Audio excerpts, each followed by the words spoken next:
DCM works. We tried to bring sexy back without a receipt. It was probably a song that reminded me of it, or I'd done an Arnold Schwarzenegger voice. Writing is definitely an isolating thing. From an outside perspective, that's weird as It makes fuck. us look really mental. But that is... Because of what it kind of said about art. I had fun in bits. There were fun bits. We went and bought a Vale pack of straps. Oh my god, we did. There's a big lesson here to learn about storytelling.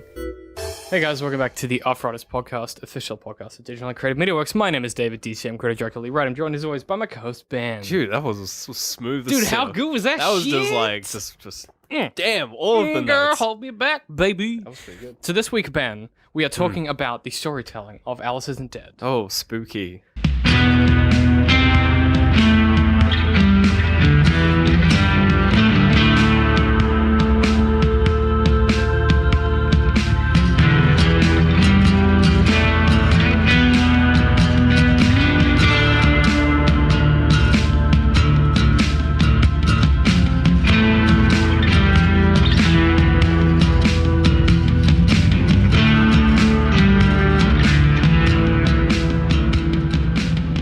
Now, this is actually our first, I think officially our This is first fairly look at a meta. podcast. Yeah, well, I wouldn't call it a podcast. I'd call it a radio play, which is... But it's for free on the internet, so it's a podcast. Yeah. And if there's anything I know about the internet, it's that they love Night Vale, and I don't. So that's kind of where I want to start. So I guess... So we're going to start with Night Vale, I guess? Well, just I guess brief? I'll explain briefly where this came from and how it came Sure. about. So, the guy who writes Night Vale, Joseph Fink, he Mr. also Fink. writes He writes all of this stuff. Alice Isn't Dead. He were not by himself. Oh, okay. So he wrote this with someone else whose name I forgot already. He also but has a very soft voice. yes, he's a soft baby boy. Yeah. But the premise of this, it basically follows this girl whose name you don't actually find out, the narrator. She gets several you nicknames. get nicknames, yeah. But so the narrator is driving across America in this truck looking for her wife, who she thought was dead, but who she saw on the news at all of these like crises and murders and stuff, and she's going around America looking for her wife. Yeah. So turn the fan down. Showing up on the mic. I was gonna say there's a little noise. There's like a lot of back. I mean, the program we use will get rid of it, but it's Yeah. easier if it's less. Sure. Yeah, so that's like the basic premise. But you go through and she kind of uncovers these mysteries in these different parts of America, and she's pursued by this Thistle Man, Yeah. who's like this serial killer.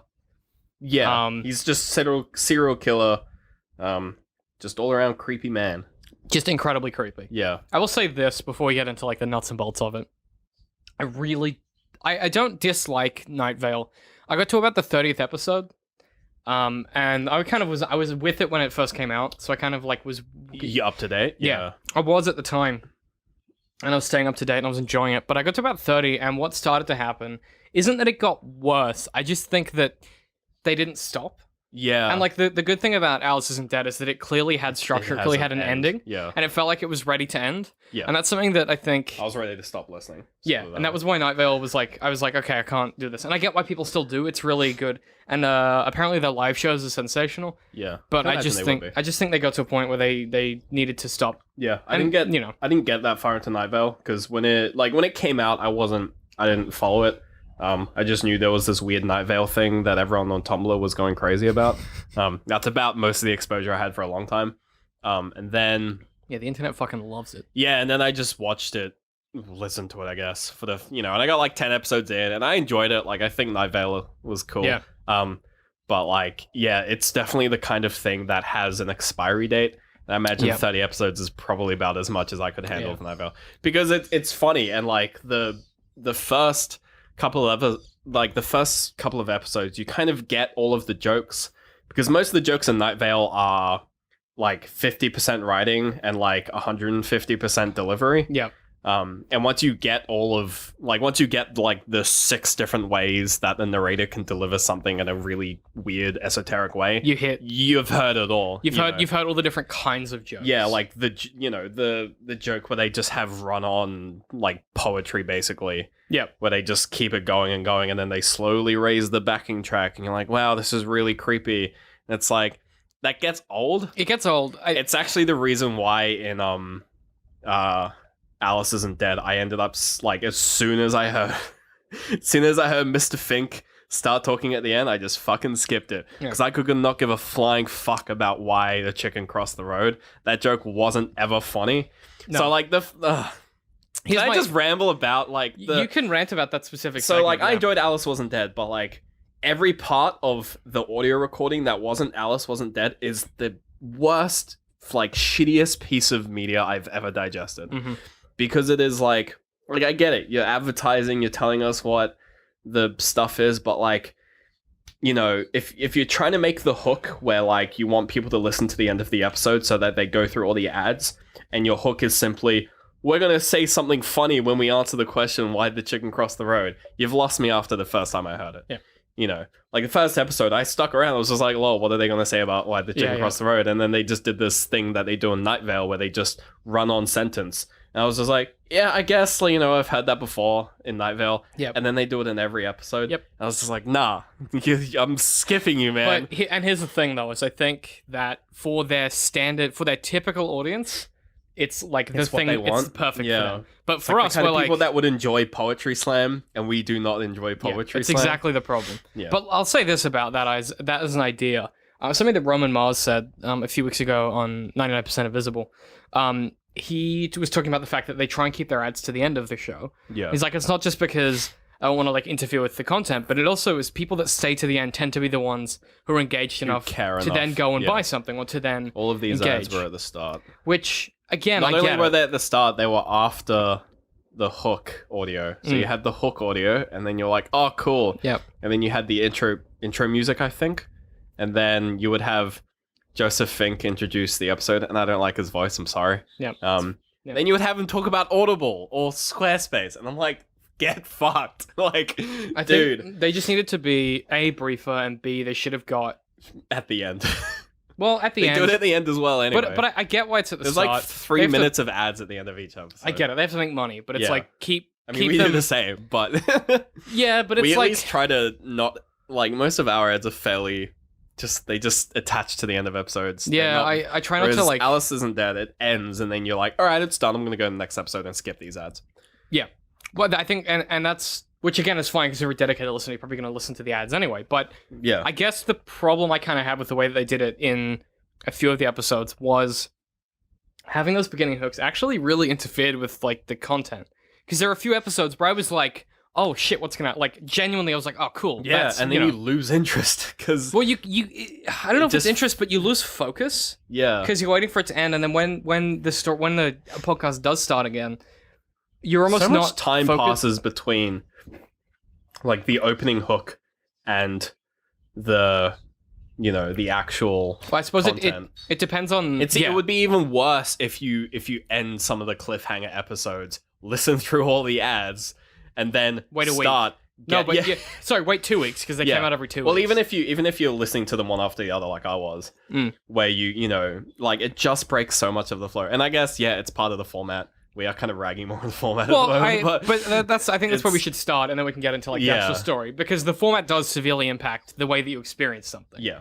And at this point, they should know The that. format also does, for me, shed light on some of the issues that I had with the writing itself. I think with they're the fairly intertwined because, and at this point as well, like because I assume that it's all written by Fink, like it all, or even if not written by him, it's all his style. it's his company. Yeah. So- So like all of the ads and all of Night Vale and all of Alice Isn't Dead is his style, and he has this type of style which really it works in some formats. I think it works in Night Vale. I don't think it works well in this. I think that there was, and I thought the way that it was dealt with initially in this was much better than any of the treatments in Night Vale. And the reason I say that is that in this, you're one of my biggest problems with Night Vale is that it's so ridiculous that nothing ever has stakes and nothing ever really means anything, and you never really care about some esoteric crap that's happening after the episode. Whereas with this, I thought that because there wasn't like too much insane shit going on, a lot of it was just very much like magical realism, but not too surreal. Yeah. I thought it worked throughout the whole of the run or whatever. My biggest problems were, ironically, not when there was action happening. My biggest problems were when they tried to make moments that shouldn't have been surreal a little weird, just because it was part of. I think this is You know what I mean? I think you're pinpointing the exact same issue I had. Is that when nothing's happening, they use his style and they make these weird run-on sentences. And they don't need to. Where they explain something over and over again. Like it's literally a formula where they'll be like, and like to her credit, the voice actor for Jessica Nicole does a sensational job. I mean, she does a really good job of taking these words that are really, they're very Night Vale-y. Like the script is when there's not like action happening or when there's not dialogue happening, when it's just her talking to the sort of into the radio. You get these moments where you're like, man, no one would ever actually say that. Yeah, like she'll just say sentences which, like, yeah, sure, she could be a weird artsy person and say that kind of stuff, but there'll be times where it just goes a little bit too far, and you're like, man, it just brings you out of it and makes you realize that you're listening to something written by Fink. And I think that's the problem. And to his credit, he is really good at what he does, but I think he's so in his own world now. Yeah, and he's so successful that he can't step back and be like, maybe that's too much. And yeah, well, I know what I mean? I think it's an issue of the format. I think he's a good writer when he's given the role of, I'm writing a radio show of some non-existent city where weird stuff happens. Yeah, because radio shows they're sort of nonchalant. They can be kind of deadpan in this thing. But then when he has this character who has motives and emotions and has to be a two-dimensional character, you can't really have them just like, it's the acting equivalent of staring directly into the camera and just monotoning for a few seconds. Whereas just like if there was like a weird artsy film where the main character is this deranged, radio host that you don't know anything about, having them stare into the camera and monotone deliver something would be unsettling and like good, because it would be like, oh, this dude's unsettling. But when you have a main character who you're meant to sympathize with, it makes it kind of hard. Having them stare into the camera and monotone is just like, what are they doing? And it feels it's this idea of, it's sometimes makes referred you like to, them less, I think. I think so, and it's referred to in writing sometimes as like this idea of a thesaurus sentence, where you see one really good word in the thesaurus and you're like, I can really elaborate on that and use that and make it into a thing. And Fink has this obsession with the night sky. I don't know if you've noticed, but he's like super obsessed with the night sky. He mentions it like 5 times in this series. Yeah. And he mentions it all the time in Night Vale, and that's fine. I get it. Don't get me wrong. You're allowed to have things you're interested in, but I think it takes away from the narrator's character at certain points, because she is she's really well written a lot of the time. Like, she's complex. She has interesting motives. Yeah. I like the idea, and I know that it's sometimes a bit on the nose, but I really like the idea that she has this severe anxiety, but it doesn't necessarily stop her from doing the things that she needs to do. Yeah, they only really touch on it later in later episodes anyway. And by that time, it's sort of a slow cooking point to that, where you're like, okay, that makes sense, because you'd be anxious anyway. Yeah. But with this anxiety disorder, it's and I just thought it was a really respectful treatment of that kind of a mental problem. Yeah. And I think that for Fink, it's maybe the first time that he's written a character, and if we exclude the weird monotones that were clearly just him, if you exclude that stuff, I think it's the first time that there's a character that he's written where I was like, oh yeah, I could see her existing. Yeah, I think I think my favorite episodes were the ones where Sylvia was there, because then you just had a decent story. Well, you had characters just talking to each other. Even though it was the one person talking to herself, it still worked. Yeah, because she put on a fairly convincing Southern accent, which was kind of excellent, which is pretty funny. Yeah, I thought that was great. I think the most confusing one was when it was her talking to Alice, because she didn't change her voice. See, that I was fine with, because at that point I was so invested that I think at that stage I was just like, yeah. I was already modified. Like, you were like, you were like, okay, I kind of get that. I think with Sylvia was good, because it was, for one, Sylvia was a reasonably interesting character. Oh, we got some. They had a fairly complex relationship as well. I think that's pretty important too. Like, it wasn't just, oh, we're friends, right? Like, there was this element of not competition, but there was this element of like real tension that felt, I don't know how to explain it. It wasn't like aggressive tension. It wasn't like competitive tension, but they had a tension to their relationship that was so complex that it was hard to like pin down. Yeah. Because, you know, the narrator kind of didn't want to take Sylvia with her because she felt guilty for, like, bringing this kid into this world, but she also knew that this kid would do it anyway, so she felt responsible. Yeah. But feeling responsible and guilty at the same time is, like, really complex, and it just kind of was this weird mashing together of ideas that created this kind of complex interaction that they kept having, and it was, like, I was super compelled by when they were having these, not arguments, but, you know, they're trying to work together to solve this mystery. And it felt like it made sense when someone would, you know, one of them would say something, the other one would react in this way. Like, it was so organic and well considered and well constructed. I think one of the biggest sort of tells to the idea that the format for this kind of thing doesn't require all these crazy esoterics and all this insane shit, because the most memorable part for me was like the parts where the main character's talking to other people, but the weirdly esoteric part where she helps a like man grow old and then with the get fucking put into coffin? a coffin. I could not give a fly. Did you know it was a coffin before? No, Because you know was what? just confused. To be honest, Again, it was the kind of thing where the writing was so like vague and esoteric that I was just like, what is he doing? you know What the is problem with going that. on here? I looked at the transcript of that after I watched it because I was Doesn't like, make any more sense with the it words. doesn't for like actually only one reason, and it's super annoying because he could have fixed it if he'd just done a little more drafting. Yeah. You need a declarative sentence at some point. The problem with that whole sequence is that she's explaining, following him through and being confused, and she's kind of lost. The problem is there's no grounding sentences. So like imagine, and you know what I'm talking about, but I'm talking to you, the listener, not you, the Ben. Sure.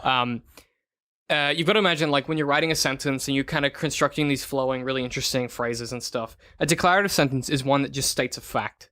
Yeah. So a really good example of a declarative sentence is in, like, a fight scene. So it's like, he punched me above the left brow, or above the left eyebrow.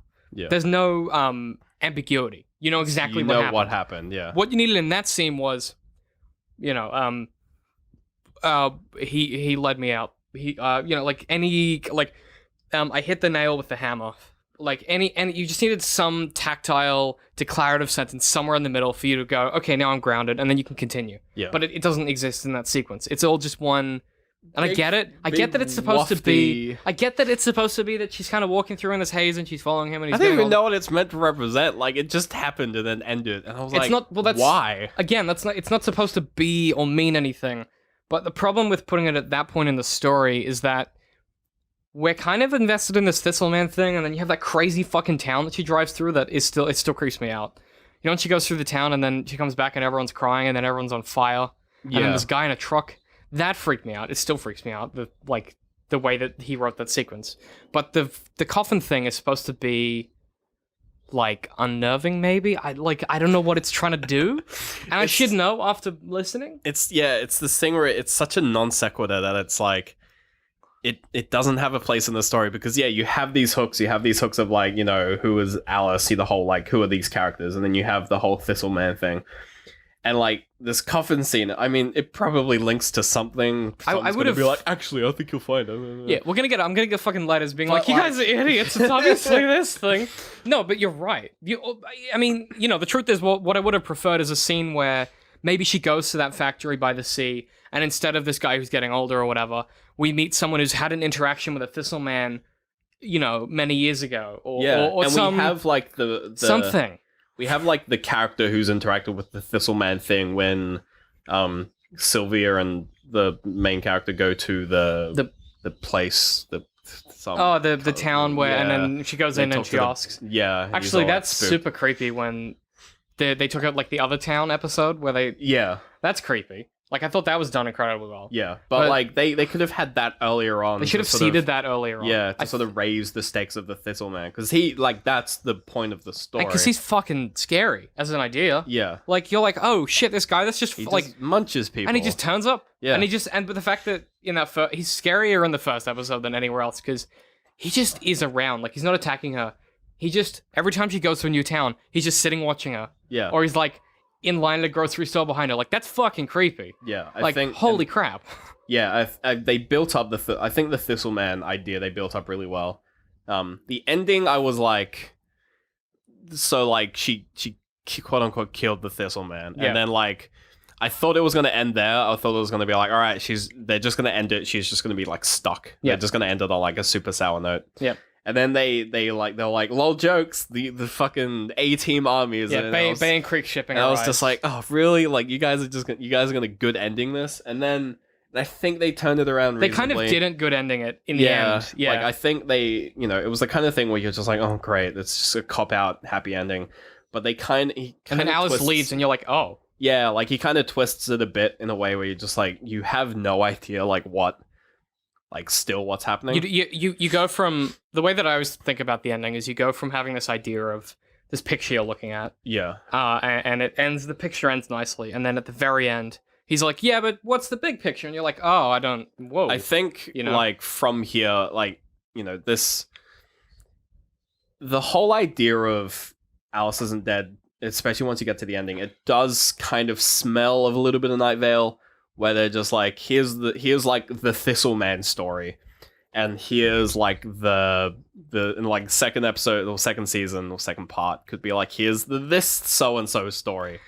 Where it starts with her in the truck and then it ends with her doing something and then she gets saved by the people who work for the same. Like, that's the one thing that I was just like, oh, they're setting something up, because the fact that she works for the same company of the people that saved her. What I would like. So she's like clearly part of something bigger, and like the fact that she doesn't get Alice, and Alice is just like, oh, blah, blah, blah, when I'm ready. And the main character's not going to have any of that. So it's just like, man, they're just going to set up this like fucking Scooby-Doo style shit. Yeah, where she just like keeps solving these, keeps until doing the end of time, and like, she keeps getting saved at the end by the people with the guns. It's like I can see it happening. Really, what I'd like to see is next season, either it's from Alice's perspective. Well, yeah, because there was the last audio clip at the very end. Yes, where it's a different voice actor, and it's she's clearly just meant to like, be Alice. so and so. How could like you haven't even heard from me yet? Yeah. Well, I mean, it wasn't. Because that's the weird thing. It could be Alice, or it could be the captain of the Bay and Creek shipping. That's the thing, yeah. Because the dialogue between Sylvia and the main character kind of implies that like the voices that the main character puts on are like the actual person itself. So Sylvia having that southern accent. Like, that's actually Sylvia talking. It's not like Alice. Not Alice. It's not like the narrator going like, Sylvia said this. It's just the dialogue. Yeah, but she kind of does do that. To a degree, but like I see what you're saying, but a lot of the dialogue ends with "she said." Like, there's a lot of attribution during it. I don't know. I'm leaning on the side that like the fact that the voice at the end is a different voice actor means it's no one that was in the current story. No one that had a voice in the current story. So I think it might be Alice, because she doesn't do a voice for Alice. No, but she doesn't. I know, that's the thing that annoys that's what I'm me saying. though. All of Alice's dialogue is free and direct speech. It's not it's like none of it's dialogue. Yeah. So I think it's gonna be Alice, and that could be interesting. And they're just gonna give a voice actor to Alice now. I think that'd be cool. But that being said, I thought Jessica Nicole did such a fucking good job that they should get her back for season 2. She carried it. Like wow. If it was anyone else, I don't think it would have been nearly as good. I think it was one of those cases where she fits the role perfectly, and it just came together and it worked. Yeah, and even the parts that were like super awkward and she just didn't work. She just pulled it out. Working. Yeah. I think she had this something about her intonation, and you know what I will say actually is the use of the radio sound effects and stuff to break up the chronology was kind of awesome throughout. I thought that was a really inventive concept. Yeah, I mean they do it a lot at the start. Like the first episode is 2 separate stories, and they constantly do the radio switch, which is awesome. Towards the end, they kind of did it less because there really only was one storyline. And then I think at that point too, you'd be kind of sick of it. It'd just be too much. And it would get hard to follow, especially with the amount that's happening in those last few and I episodes. think the reason why they did it at the start was to like really reinforce the idea is just like, this is what the radio click means. It means a break. Yeah. Like it means it's which like is a really new chapter or a split in something. It's good structural establishment for the listener, because they go, okay, when the radio there's a jump in time, or there's a pause in the time of the narration. It's a change, it's a change of state of some kind. Instead of just... Because later on, a lot of the times, like, the break will... like in the first episode, a break means they're basically bouncing between these 2 storylines in a linear fashion. And then, like, there are some middle episodes where a break goes, like, back in time Yeah. along the same timeline.